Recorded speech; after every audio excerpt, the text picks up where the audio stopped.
Otsoen erasoak saiesteko otsoen feromonaz osaturiko lepoko bat sortu du M2 Biarnon kokatua dagoen sozietateak. Ardi, ahuntz edo behiek lepoko horiek jarrita, otsoak pentsatzen alko du beste otso bat dela eta ez du erasotuko. Sozietateko kideek berritzailea den dispositiboaz hitz egin digute. Arratsalde on ikusentzuleok eta bestalde 100 urteak ospatzen segitzen du Baionako Euskal Museoak eta oraingoan urte mugakari aldizkari berri bat argitaratu du. Bertan, historia azaltzeaz gain, museoan parte hartu duten pertsonaia esanguratsuak ere omendu dituzte. Eta musikarekin amaituko dugu saioa, duela 20 urte sortu zen taldea bizi berritu eta bultzatu nahi dute berriz Jon Irundarrak, Patxi Azkaindarrak eta Unai Urruñarrak. Beraiekin egon gara, beren lana ezagutzeko. Asteragoaz.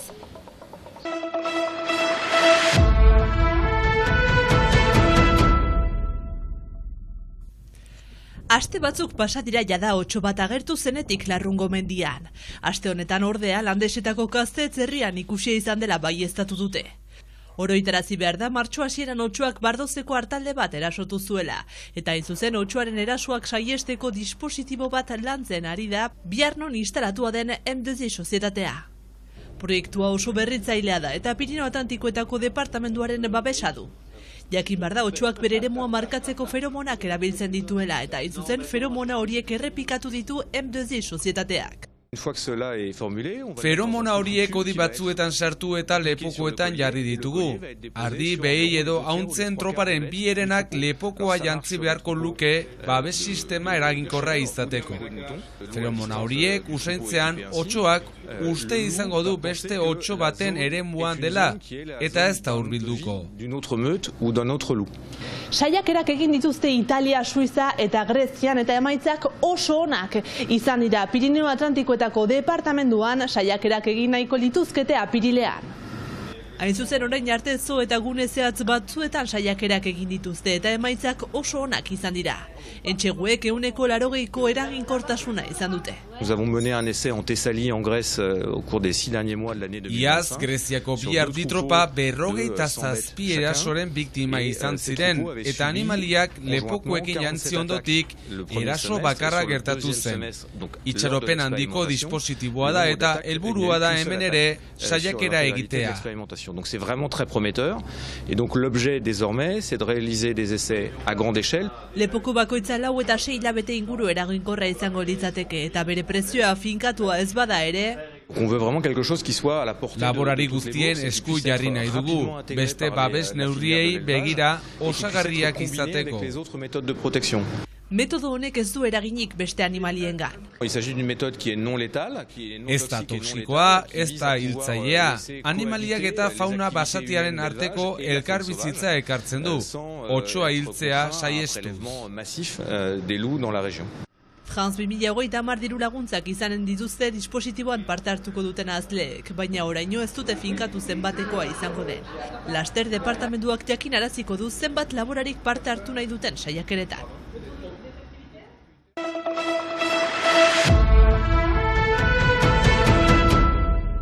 Agerkari berri baten argitalpenarekin ospatu ditu bere 100 urteak Baionako Euskal Museoak. Prentsaria aurkeztua izan zaion aldizkaria 172 orriz osatua da eta bertan agertzen diren artikuluek museoaren historiaren lekuko izateaz gain, museoaren garapenean parte hartu duten eragileen omenaldia ere bada.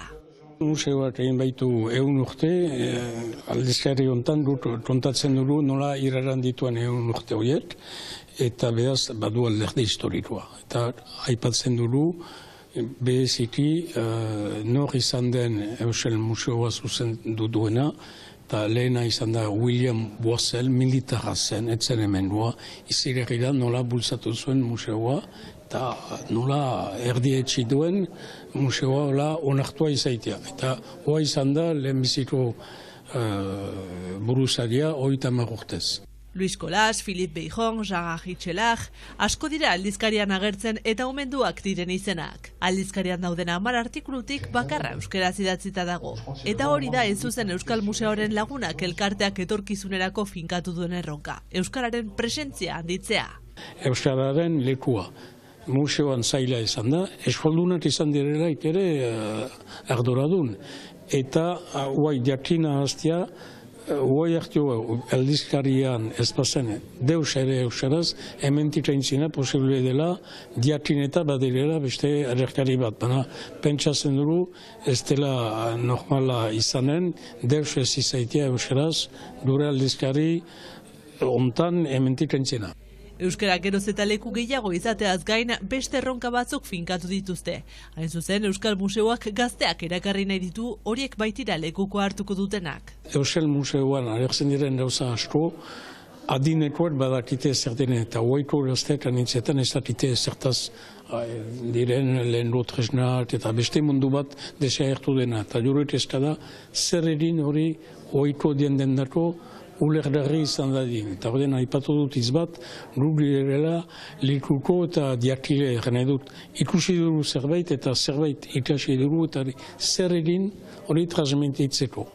Gazteak erakartzeko 18-25 urte bitarteko pertsonei zuzenduriko lehiaketa bat antolatu du elkarteak. Apiriletik abendura arte betetako 100 urteak ospatzeko adin guziei zuzenduriko ekitaldiak antolatu ditu Baionako Euskal Museoak. Hala nola, bisitak gidatuak, jokoak, hitzaldiak eta atelierrak.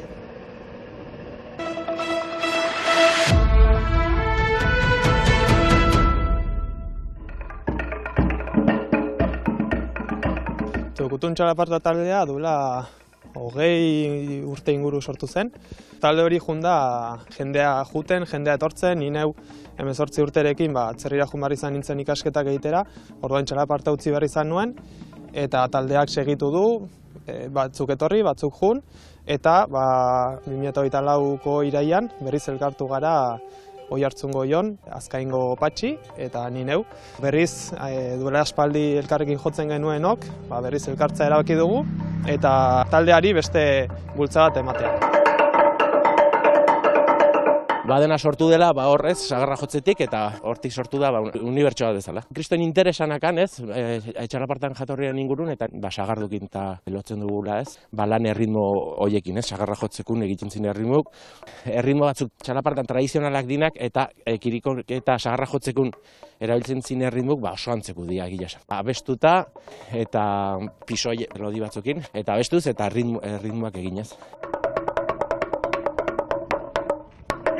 Gero txalaparta tradizionala, hol batekua, eta gero txalaparta gu deitzen egun normala, 3-4 olekua, eta gero gu deitzen egu txalaparta xilofonua afinatua. Eta gero ere bai arrizkoa, gauz beharriak asmatu beharria, ez? Eta bestela guandik egon ginen sagarra jotzen, ez? Eta orduan oso gustoko dugu, ez dakit oire txalapartaen, ez? Oso gustoko dugu adidez bat jartzia arrizko txalapartan, bestia egurrezko, eta bestia ez dakit beste txalaparta ezberdian, eta hoi ematen du gehiago batuka dantzeko bat, guk oso gustoa jotzen dugu ere, bai. Tradizionala ikaragarri maite dugu, baita ere, gauza berri jakitea ere, bai.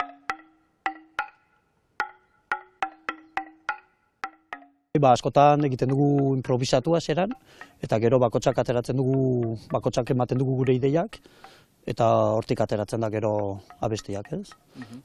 Gero batzutan aldatzen ditugu pizkat ere, ez? Hasten gera gauza batekin, eta, moldatzen gara pizkat aldatzen ditugu gauz batzu ez dugunak maite, edo maite duguna atxikitzen dugu, ez? Oraintxe bertan prestatzen ari gara, ikusgarri desberdinak prestatzen ari gara, tailer moduko bat eta ikusgarri osatuago bat.